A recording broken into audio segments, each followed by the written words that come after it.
Okay, so in example B, we have 2x squared is equal to 18.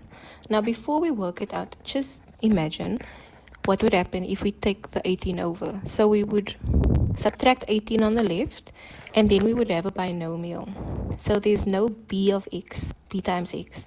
So generally, when you just have these two things, you have your x squared and you have your constant. For the most part, you would be able to either straight away factorize or use the square root method. So what I want to do is, I'm going to divide both sides by 2, okay, because I can foresee that this is going to be 9, and 9 is a perfect square, so I might end up with a difference of 2 squares. So when I do that, I get x squared is equal to 9. Then I go ahead and subtract 9 on either side, so that x squared minus 9 is equal to 0. Then we factorize this with a difference of 2 as a difference of 2 squares, so we get x plus 3, we get x minus 3, right? So that our answers are minus 3 or 3.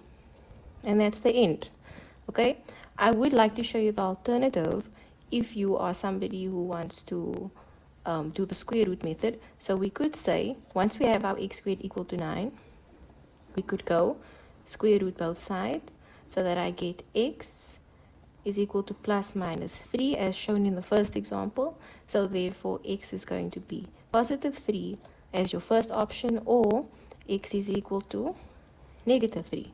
So both of these options work. If you just see two values, see if the square root method is applicable in your specific problem, and that might save you some time.